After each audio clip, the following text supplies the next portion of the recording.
I think the basics are really important. Having a solid, like, one pop-up strategy, having solid welcome flow, abandoned cart, post-purchase, like that is like your key flows. Those have to be solid before you start to get crazy. I think like one of the biggest mistakes I see is I'll see like new brands come out and they'll be like, we want a different post-purchase flow for every different product that you buy. And it's like, let's calm down and let's get the basics down. Like, let's like test some cadences, like kind of, let's see, like, let's build more generic things before we really get too sophisticated here.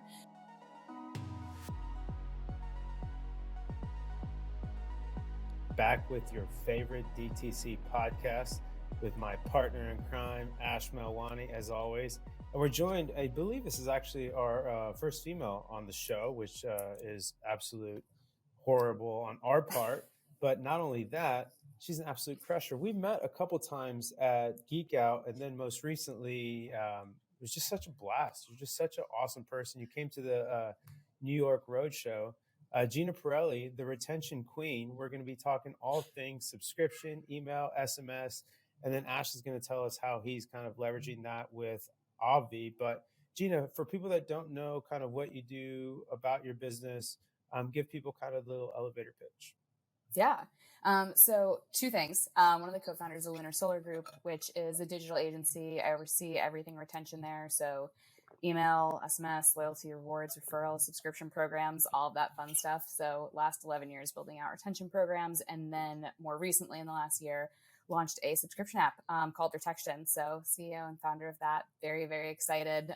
First like big VC tech company push for me. The agency is bootstrapped. But yeah, that's what we got going on. Oh my gosh. Double dipping. I love it. And if you guys don't know, I was jealous of Gina. She has a fantastic Instagram. She should definitely follow her. What's your handle there? Gina Perrelli. Beautiful. Easy peasy. Easy. But you went to an incredible resort recently, right? Super bougie. I did. What is it, Amari, or how do you pronounce it? Amangiri. Amangiri. It's so bougie. That's, I think, why my Instagram is really private, because I do like a couple bougie things. But yeah, we went to Amangiri. It was awesome. I highly recommend it. Putting it on the bucket list. It was just the views and everything. I do, as much as I love New York City, I love to spend a lot of time in nature. So it was nice just to be there out in the mountains and get a couple hikes in. It's just some of the coolest lake landscapes I've ever seen. Yeah, and it was like as high level as you get in terms of luxury, but you're out in like just the middle of the desert. It's so interesting. It's such a cool dichotomy. It is one of the most expensive places I've ever been. There was a cockroach in my bath. Interesting. Because and they were like, you're in the desert. Like the first day we got there was a huge spider on the ceiling. And I was like, someone needs to deal with this. And they were like, we have a team for that, but honey, you're in the desert.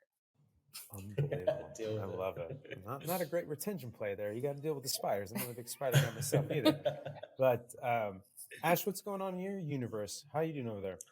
Yeah, all good, man. Fun fact, me and Gina grew up in the same town, about a couple streets away, but never actually met until Geek Out. Really? I thought you were a London boy. I went to school in London, but I did grow up in Wayne, New Jersey. Amazing. Down the road from Gina. Like same neighborhood. Like we could have biked to each other's houses. Seriously, Stranger Things style. How interesting. Yeah. Really? That could have been us. I think our brothers actually know each other, which is really cool, but we didn't actually meet until we talked to each other on Twitter, and then we finally met in Geek Out, which was awesome. Not much going on over here. You know, summertime, typically a little bit of a slower time for most. So we're kind of kicking back and focusing on the things that we can focus on, which is customer retention. We're doing a pretty big push and rebuild right now with, our entire email marketing and subscriptions too. Shout out to Protection. We're about to move over to them, and I think it's going to be, absolutely insane. But right now, I think as the summertime kind of approaches, we're seeing our CAC increase just a little bit. And the only way to really, kind of account for this is bring back budgets or focus heavily on the retention aspect of things. So what we're trying to do right now is make sure that, everybody that is coming to the website technically is a little bit more expensive, right? We're paying a little bit more for that traffic, making sure that we're able to acquire some type of email or phone number to pretty much push them down these flows that we're rebuilding out. I tweeted out the other day, are people acquiring leads on their main landing pages, and it was one thing where I've kind of went back and forth on, where Mm-hmm. you have this landing page where you're trying to funnel somebody down to literally make a purchase, right? Everybody talks about removing friction points, and I've always noticed or heard other people saying, like, get rid of your pop-ups, don't have the chat, don't have too much going on, just so that you can just focus on just making that sale. But then the other side of that is, well, what if you can just grab somebody's number? What if you can Yeah. just grab somebody's email? Maybe the conversion rate will take a little bit of a hit, but now you have a list of people that you can literally funnel down, through email or an SMS flow.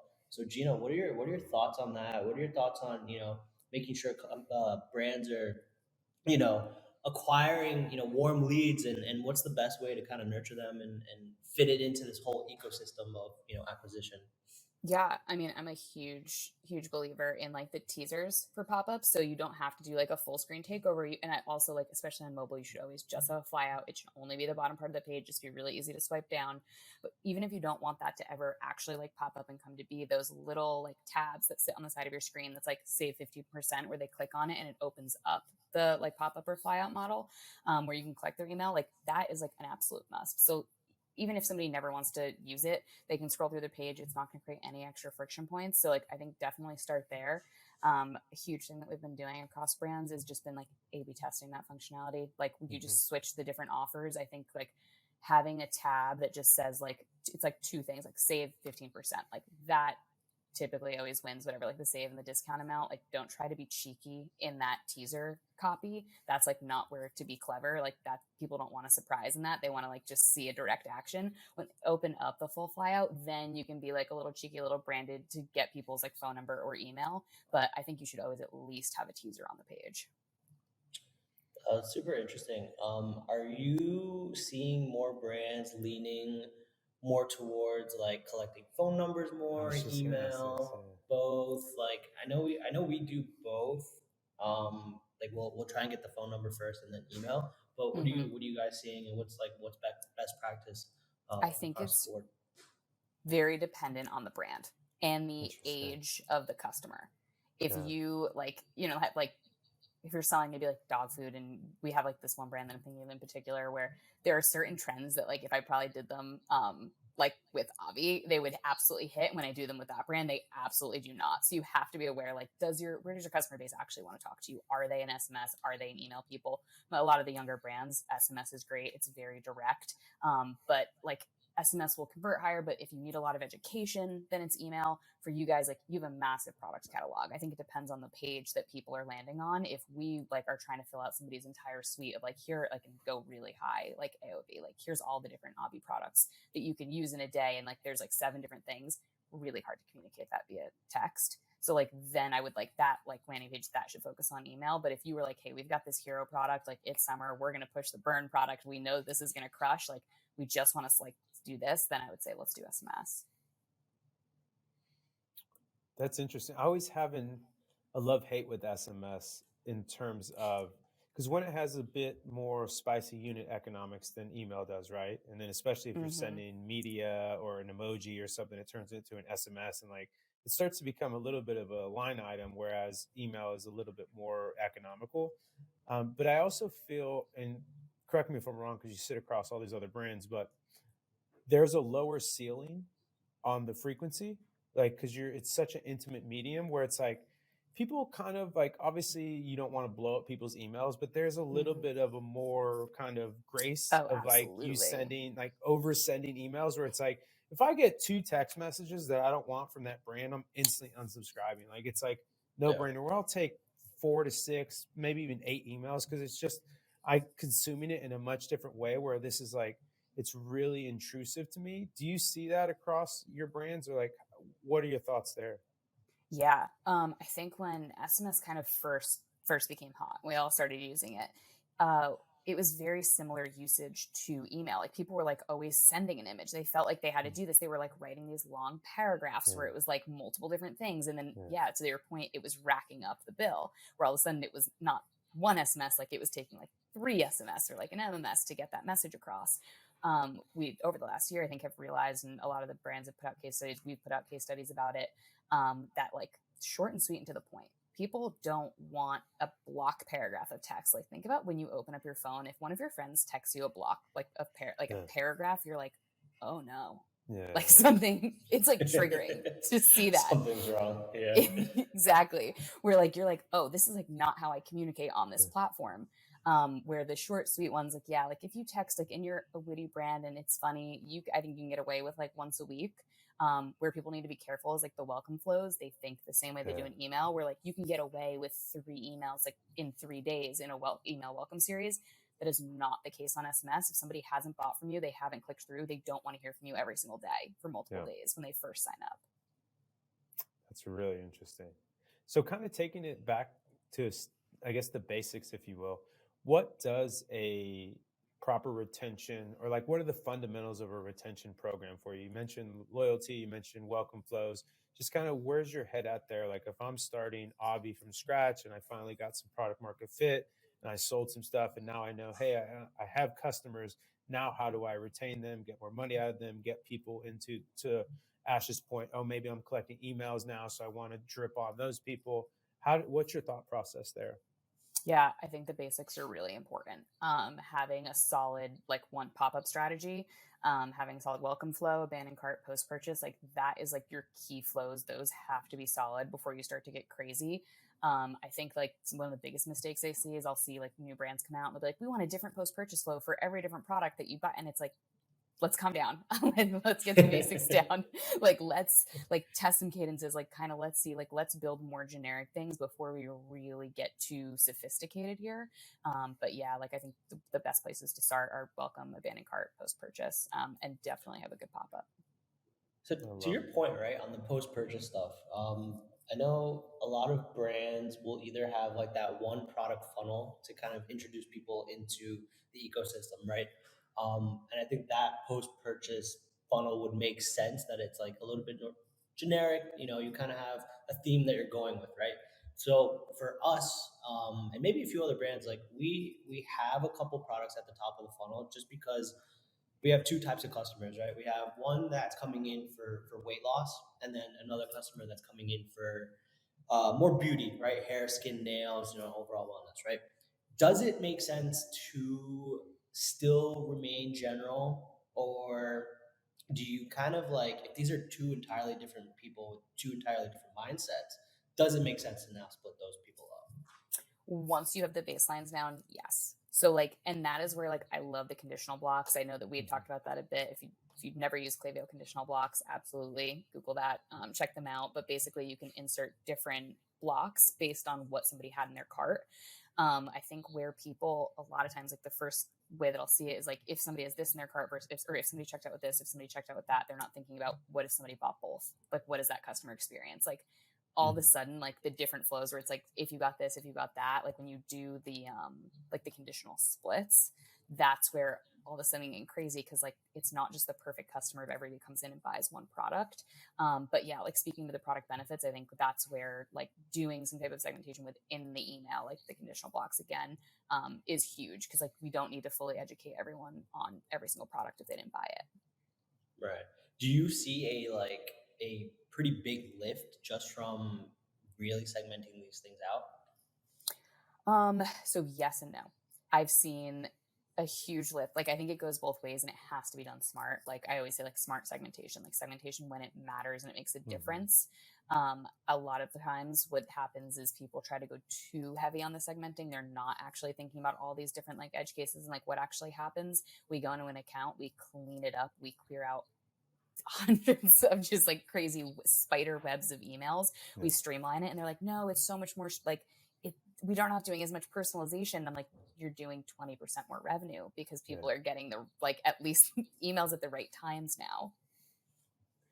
Yeah, that's so Speaking of like percentages, like are you seeing a like what's like the ideal percentage of like email revenue that brand should be kind of like aiming for?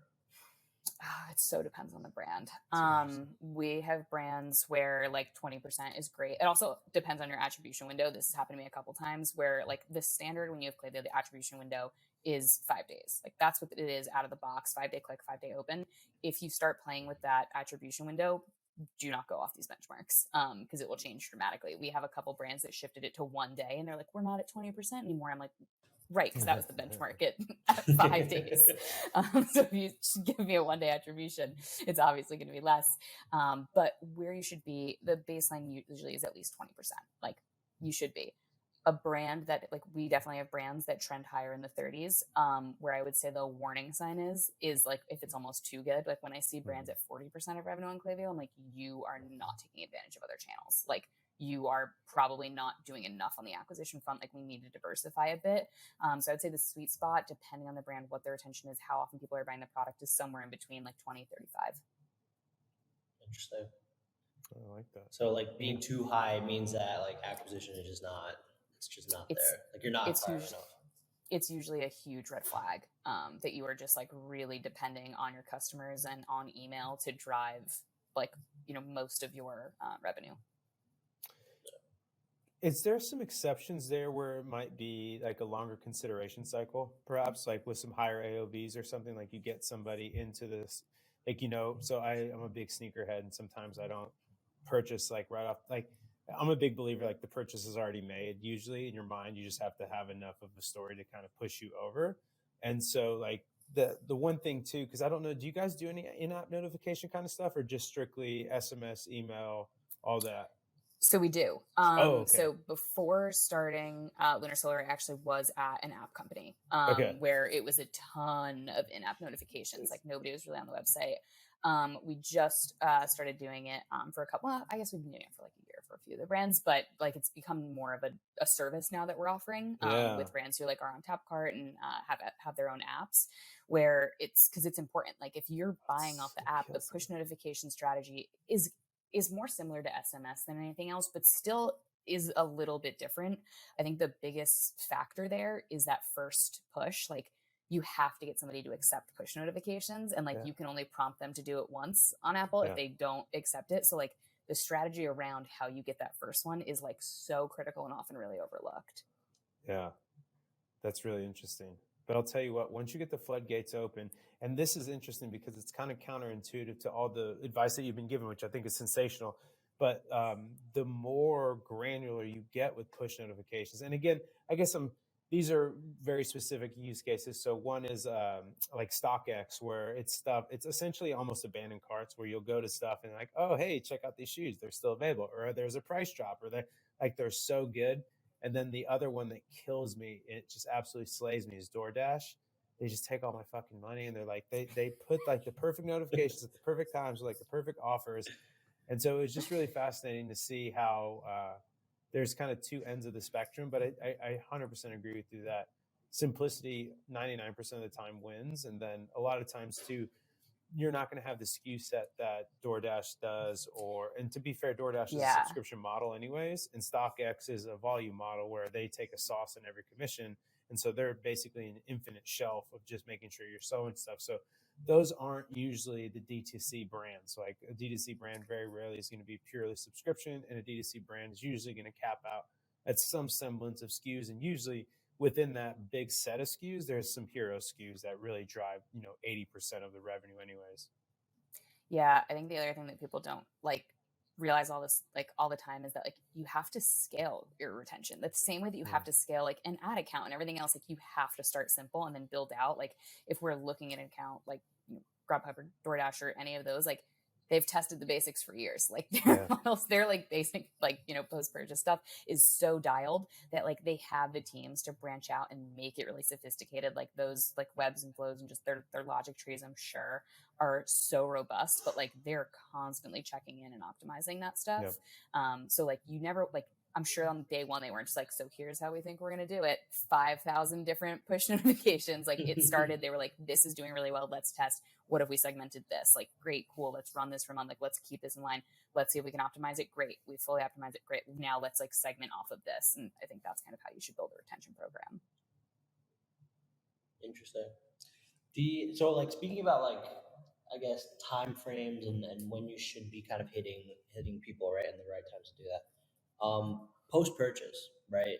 I know a lot of people have different opinions on this, and people either are getting super aggressive with like, hey, you just bought this, great, here's another item for like 25-30% off, right? Right. Or there's the other side of it where it's like, hey, thank you, we have Avi community, please join that, blah blah blah, like from the founders type thing. So like, is there a best practice? Is it more of a like it depends answer? Like, what do you typically like to do to like kind of warm these people up during that, like, all right, they're about to get their order, and then maybe even 30 days after that, like what do you like to do as best practice? Yeah. So the two like main factors there are the AOV and the product catalog. Mm-hmm. So Avi, if we're thinking about that, like somebody could buy one product and then a complete, like they could buy burn and then they could buy like a type of gummy or something like that, where like that might just be like, like a smaller upsell where if somebody's buying for the first time, typically you want to wait until they get the product to try to upsell them again, unless you were doing it on the cart page. So like if it's an upsell for that existing thing on the cart page, like that is great. But once they've bought it, don't send them an email 2 days later to buy something else. They haven't even gotten their order. They don't know if they like your product. They don't know if you're legit. They don't know if they're going to get their order. Like wait until they get the product. Around the same time that you're asking for a review, like that is typically the time, like, and you can build flows where we've done it for a couple of brands where like you ask them to leave a review after you think they've had the product for X amount of days. Then if like review is over like 4 stars like plus, then you send an email and like immediately, and it's like, hey, and it could be an offer or like some type of upsell to buy another product. That's interesting. What are your thoughts on like physical triggers? So like QR codes in the packaging, or like is that like a nice retention play, or what are your thoughts there? And should people be given like discounts, or is it like, to Ash's point, involving people in the community, or where do you stand kind of on like I guess product inserts, if you will? Yeah. QR codes, I think when they're used in the right time and the right placement, they're great. So like something that I thought was like really on brand that Olipop did a while back was like the reorder QR code magnets. And I was like, somebody who's like a That's really brilliant. diehard Olipop person is going to love Yeah. this little Olipop magnet that they're going to put on their fridge and they're going to scan it. Is that perfect for every brand? No, but a brand that where you have a soda that lives in the fridge and like you typically like it, just like the whole branding of it, it was so like well executed, where I was like, God, that's a great one, because now it's on your fridge. You go to the Yeah. fridge, when you reach in there and you grab the last one, you're like, oh shit, like I'm going to scan this and order more. Yeah. That was a perfect placement for me. What we did a couple of years ago, when we had first launched Super Coffee's SMS program, on all of their, because they're primarily wholesale, on all of the bottles that had gone out was a QR code to join SMS and get a discount when you bought direct. So like that was a cool play where it was like, I forget what the tagline was, but it was, it was basically like save X% like next time you buy. People would scan it and then it would open a text that they could send, and they would hit send on the text. They would opt in, and we triggered this whole keyword flow where like it would basically educate them where they could buy from the site moving forward. That's incredible. What are your thoughts on OG, like postcard mail, like physical mail? Mhm. You love it, hate it? I'm long on postcards. Me I'm like, too. I'm I love big them. on it. Like Me too. I have just recently gotten a couple from, and I don't know if it's one of those things like, like SMS when it first came out, like you got a text from a brand, it was really cool. And you're like, oh my God, this is so cool. I've never gotten this before. I'm hoping that doesn't wear off for me, because right now when I get it, cause like just traditional mail, like even like I've gotten enough Bed Bath and Beyond coupons. They all look the same. They haven't changed it in so long Yes. that when you, right. But then when you get this like awesome, like branded, like everybody in D2C, like everything is so edgy. It's so well done. Like when you get that in the mail, you're kind of like, oh, and I think it works really well in win back. So if somebody hasn't, so I don't love it. Like when somebody just buys, we don't need to send them a postcard. Yeah. But if somebody hasn't bought in 90 days, like, and you kind of know like what your retention looks like. If somebody doesn't buy in 90 days, it's really not likely they're coming back. To send that person like a cheeky postcard that's like, well, since you didn't order us, we showed up anyway type of thing. Like, here is some incentive to come back. We miss you. That is like, love it. Yeah, Hmm. I mean, shout out to Post Pilot. Mm-hmm. We did Jeez. a campaign with them for win back, right? It's like literally people who Yeah. haven't ordered after 120 days, people that like weren't opening our emails anymore. They've either Yep. unsubscribed or they're just going straight to spam. We don't even have their numbers, so we can't even reach them on SMS, and we're not going to pay for it on ads, right? So how do you get to all these people and make sure they see your brand? Postcard. Like it was such a well thought out, campaign that these guys did for us, and like not even kidding, it was like 1,000% ROI. It was insane. Yeah. But yeah, so if you guys haven't tried direct mail for like win back, it's definitely worth trying. I love that. Yeah. Direct mail for win back all day, twice on Sundays. Well, I So mean, you can't on Sundays because that's postman won't true. come. You But killed me, Jen. You're killing me. it's the one thing about snail Um, mail. what has been like the best things that you've seen in some sort of retention programs, and what have been the worst things? And then I want to get into loyalty because I have some thoughts on loyalty programs. Oh, everyone has thoughts on loyalty programs. Okay, best thing is just like somebody who really thought about the customer journey. Like best thing is when I go to a website and I get it and like you don't notice it until you're a few days in.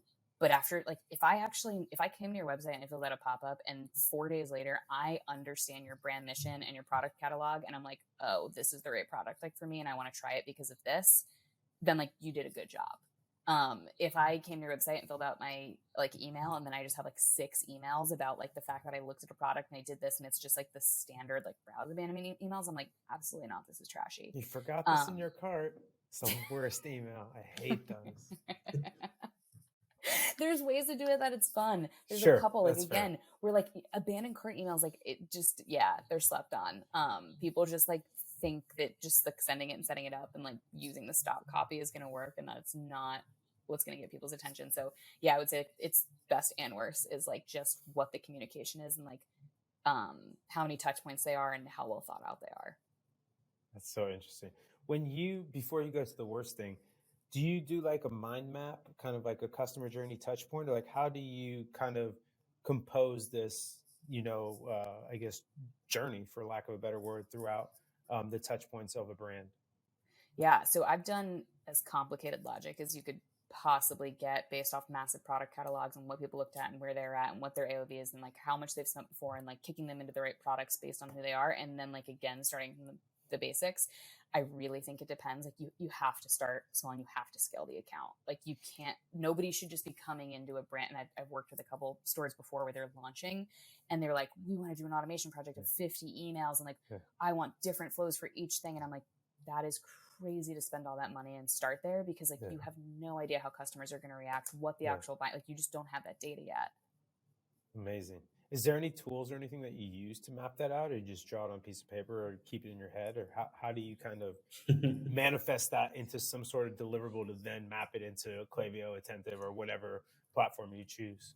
Yeah, if I didn't build protection, I probably would have built an app that allowed you to map these things out a bit better. Because that is like the number one question we get when we work with brands. They're like, can we see all the different customer journeys of what happens if someone buys this product and like, does this thing? What emails will they get on what days? I'm like, no, like there's no dynamic way for me to like pull all of that out. We do framework it out. So like we'll do like the wait times and whatnot. We'll do it in like Dryo or like some flowchart mapping stuff. Like everyone kind of has their own. We work on Lucid, sketches, Figma, something. Exactly. Where like you just draw it, but I don't have any like best practice on like a good flowchart because it's like you want to see the creative, you want to see all the messaging, you want to see all that stuff. And everybody's customer journey, I think people think about it very linearly. Like someone comes in, they abandon a cart, but it's like someone came in, they filled out a pop-up, they looked at one product, they added a different product to their cart. If you don't have the right filters on all of those flows, all of a sudden someone just came to the website once. Now they're in a welcome flow, a browse flow, and an abandoned cart flow. God forbid they bought something else, then they're in a post-purchase flow. That's a really good point. I didn't think about that. That over subscription is a real big thing if you're not tidy with your exclusions in terms of those more complex journeys, which are actually a lot more frequent than people think. Yep. Yeah. I think that's some of the worst stuff really is it's the it's the brands that are trying so hard and like not thinking about all the different filters, where I get in there and like you sometimes the most sophisticated flows I'll get in, then I'll be like, wait a minute, like people aren't even getting any emails because the way you set the exclusions up, like you overcomplicated it and now like no one's going through it. But that it happens pretty often. That's my favorite. You're like, why is this not working? You go check the deliverability. It was like 3 cents. Like, well, there's a certain challenge here. I don't know, Robin. Do you want to talk about loyalty programs? Do you want to talk about subscription next? What's up? Let me get my loyalty rage out, and then we can be happy about subscription. I know you've been waiting for this for episodes on episodes, so you got to get it out. Sitting on a pedestal. No, so my only issue with loyalty programs, and I'm putting loyalty programs in a box. So this is, putting that caveat out there where not every loyalty program is created equal. But my big issue is a lot of times loyalty programs are premised on the fact that you're going to give the people that gave you the most money a bunch of money off. And so like you just start to make these really perverted economics where you get like your best users and your best cohorts. And then you're like, hey, spend a bunch of money with us, but don't give us a bunch of money. And like, I think that's just such a weird way to think about it, because it's just like, they want to give you money. They want to be part of your business. And why would you like, these people don't need a discount, nor do they want a discount. And so it's just a weird way to run the business. And so that's my big kind of issue with loyalty programs. Most of them are built off of those diminishing economics, which is just like, if you like, for me, a great thought experiment every time I'm thinking of a marketing initiative is like, okay, if this super succeeds, like, will I be happy? And like, if you think about a loyalty program, if a loyalty program super succeeds and you're sitting there making the best people spend less money with you more often, like that just doesn't net out. So that's my big beef with loyalty programs. Okay, so I'm actually glad you brought this up, because there's probably so much that people don't understand going on behind the scenes that's supposed to happen when you set up loyalty, and it's not what's happening.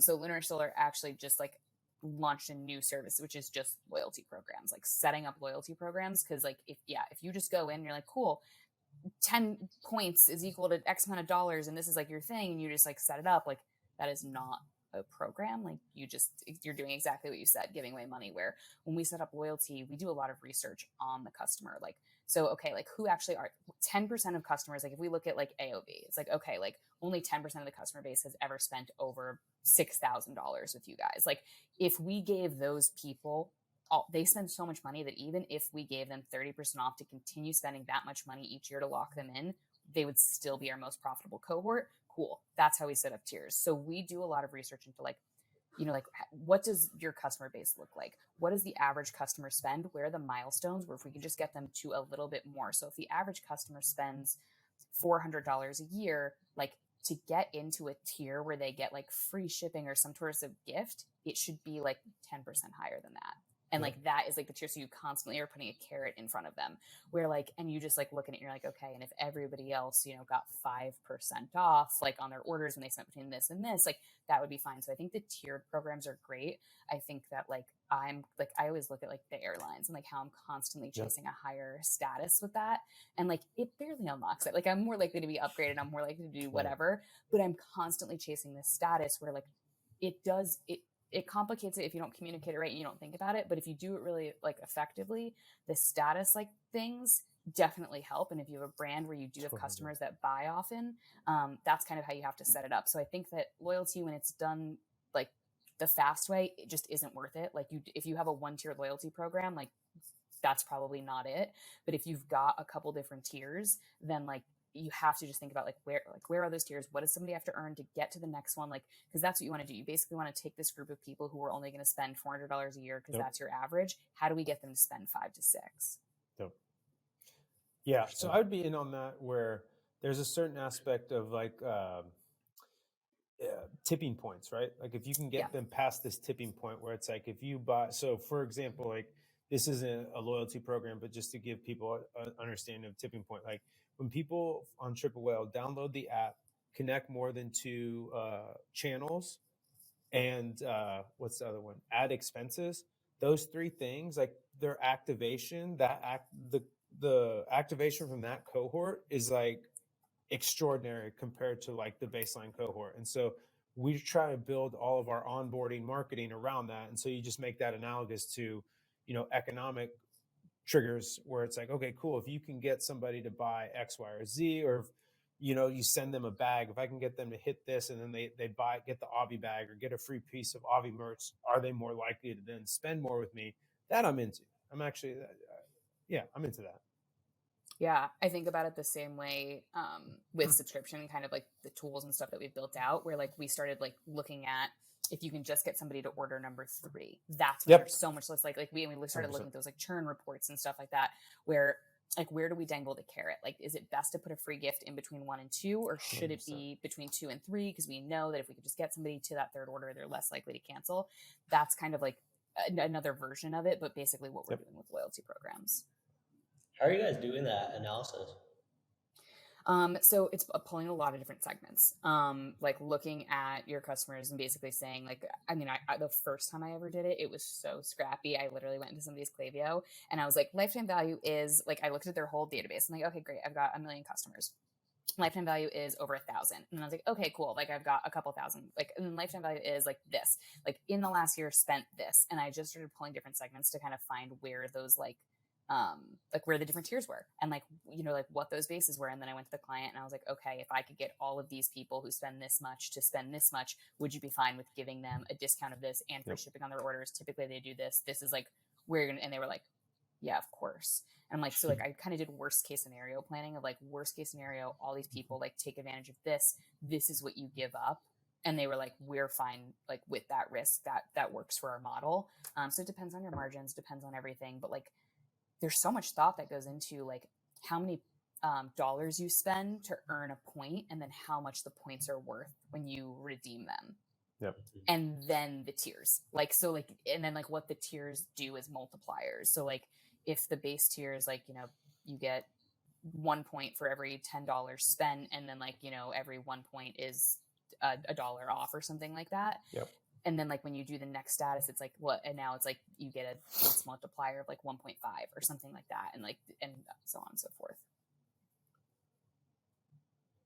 It's fascinating to see. You said the airline miles, they're kind of the pioneer of that.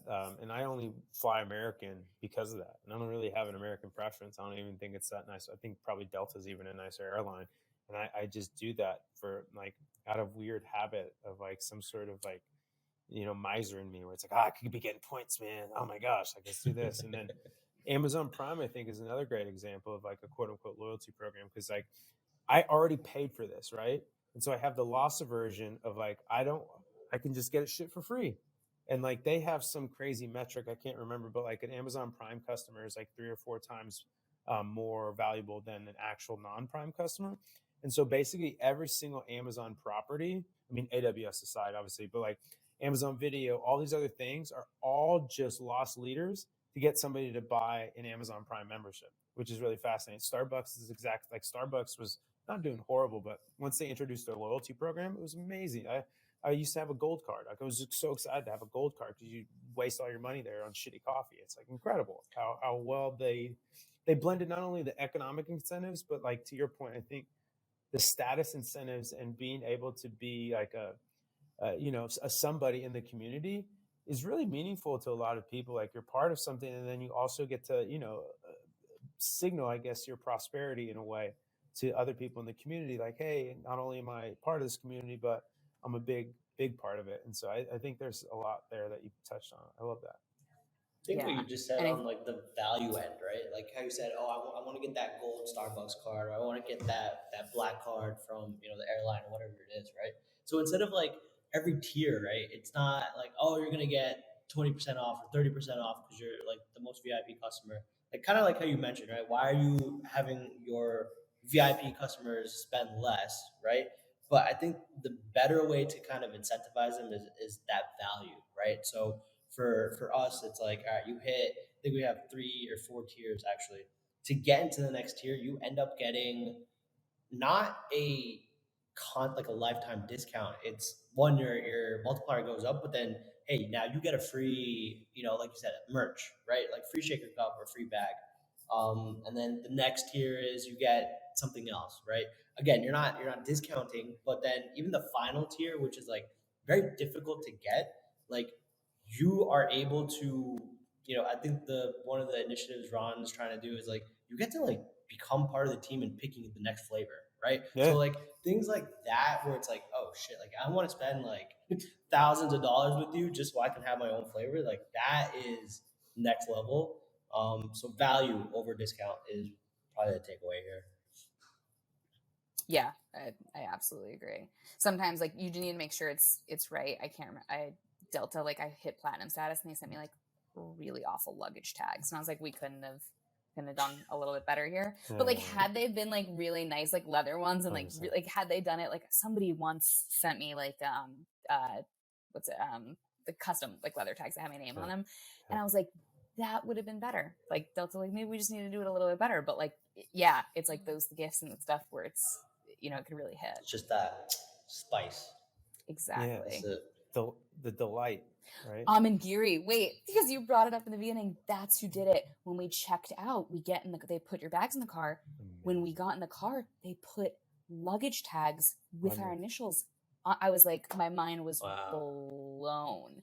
They fully detailed the car. They put water bottle. Oh yeah, it was nuts. But that is cool.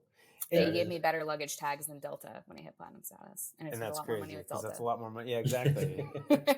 And there's a bigger LTV with Delta than there is with like how many times are you going to go to the spa crazy resort? Never. I'm really never like a once in a twice kind of 10-year thing. Let me ask you an interesting question though. If they would have told you that they were going to do that, like all the little things that they did for you without it, would it have been as impactful? No. Isn't that interesting? Like delight is a function of not knowing, and it's so interesting. Where it's like there's the worst thing you can do when you have a really great surprise is tell somebody it's coming. So like it's just so interesting to me how there's sometimes where you like the carrot is great, but then there's also a certain aspect of like to your point, Ash, of like those people that hit like this god tier of Avi. Like you just send them like this care package of amazingness that they have zero expectation about. And like, there's just this feeling of delight that, again, it's a function of surprise where if they know it's coming, it's like, it's a weird thing. It's like being tickled. Like you can't tickle yourself because you expect it. And so like, if there's an expectation, you can't get tickled. And so it's just very odd. I like it, Rama. It's a good one. You see, I'm burning. It's like 10:30 over here. I'm burning out. Okay. Let's surprise and delight. Surprise. Yeah, exactly. Let's do important. Subs. And then the weird question. Perfect. Well, I guess surprise and delight is like a perfect segue, and it's one of the first like features. Like when I was approaching building a subscription app and a retention program, I was like, how would it be different? And I looked at everything that people had asked me for the last couple of years when we were trying to, build on the legacy providers. Could we do this? Like, could we test that? And I had to be like, no. Or like I tried to like band-aid it together, and like the biggest one was like, could we do a free gift this month for all subscribers? Could we do a free gift on order number 2? Could we do this? And I was like, God, why can't you do that? So that was like one of our first tools that we built into the platform was this like promotions builder where like within a couple of clicks, you can just do like, okay, let's offer everybody who subscribes this product for free on order number 2, this product for free on order number 5, this product at a 50% discount. And you can A/B test the offers. So you can say like 2 different, like a tote bag versus a hat or like a shaker bottle or like a variety pack or something like that, where it's been interesting. We're obviously like kind of in the beginning phases of a lot of this with the brands, but it's been really cool to kind of see how different brands have been approaching that with the different surprise and delight models for subscribers. That's super interesting. One of the things I think is interesting, and obviously it depends on your business model, but I always thought it's so fascinating to give somebody some sort of like low margin or low cost to the business. So like low COGS, high margin tool so that helps consume the product. So like Athletic Greens does this where it's like, if you do a subscription, they'll give you like a shaker bottle, like all these things. Like what's your vibe on that? I love it. Especially when it's something like that sits in your kitchen every day. Like I'm thinking about Tenzo when they have the what is it, like the little electric? Oh yeah, the stir. You know what? Yes, the stir things. Yeah, frother. Yeah. Like that now it's like sitting on your kitchen. Now you walk in your kitchen every single day, you see the branding, you have this product, like it really, I think, definitely helps with one, like just remembering it. And also like they don't cost much. You throw them in and somebody, like the perceived value of it is so much higher. Yes. And you build a That's all behavior we loop, do. I think, with them. That's Shaker it, right? cups, frothers, Let's go, dropshipper kids. bags. Yeah, Use let's it go. everywhere. Amazing. Ash, any thoughts on subscriptions, and then we'll get to the creepy question? Yeah, well, I mean, in terms of subscriptions, right? I think it might be a fully loaded question, but I think a lot of brands now are trying to push like subscription on the first order, and like the default is like subscribe and save, right? We've tried it. It didn't really increase subscriptions because I think people obviously just want to try the product first. So what is like the biggest tip you can give where how can I just get more people into a subscription? Yeah. That's a good one. I think that so like what we see a lot is you'll offer a discount for first purchase, but your first time welcome flow type of thing you're offering. If you want to get that discount again, you need to subscribe. And messaging that in a post-purchase flow and like ads and things is awesome. It's like, hey, like, especially if you know that somebody used your welcome code on their first time and they haven't bought for the second time yet, like using that type of language of like, want to keep your same discount, like come, like love the product, come back, get the discount when you subscribe. That type of thing we've seen work really well in post-purchase flows. That's fantastic. Great. That's so smart. The other thing too that I'll add, and we'll wrap up on subscriptions, you want to make the frequencies make sense. The worst thing you want to do is have these weird frequencies where it's like you're going to end up with maybe the Avi, not the Avi community, because I've seen the people that they just buy like hoarder style quantities of it. But for the most part, people don't want to stack up a bunch of stuff. You want to make sure that the consumption cycle is lined up with the subscription frequency. That's a big mistake I see a lot of people making, where they lose a lot of subscription, or they have a high subscription churn or no adoption, because again, going back to a no regret strategy, people buy off, I would rather make no choice than bad choices. If they can't decide, am I going to use it too much, and you just have a bunch of toothpaste piling up in your bathroom, you're going to cancel that subscription instantly, and you're probably never going to buy again. One of the biggest things we've realized, this is probably the biggest pro tip that I'll drop in the whole podcast, is the longer the subscriber cycle, the better. Do not push for people to go every 1 week, every 1 month. Every 3 months, larger quantities. That is less shipping. That's a good point. Less times for them to cancel. The less time they get that your order has come through like notification, and like you're kind of like training behavior there. It does mean like less touch points in the very beginning. So like if they came in, they like bought one time, great, and then we get them into subscription. But yeah, a lot of times like brands are always like trying to go for that 1 month thing, but just 3 times the quantity every 3 months. You're typically going to see a way higher lifetime value. Oh, that is fascinating. That is super fascinating. Okay, you guys ready for the creepy question? Let's do it. Okay. Should I start with you, Ash, or? Let's let Gina go first. No, we can't. You got to go first. You can't throw the host. I don't know what it is. I'm scared. All right. I don't know what it is. Okay, Ash, here it goes.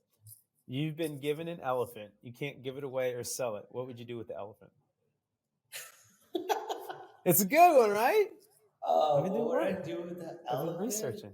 Honestly, like this elephant, well, first of all, I would need to get myself in a position where I have like a house and a backyard to have this elephant hang out with me. I'd probably move down south, right, to make sure that the weather is good for the elephant.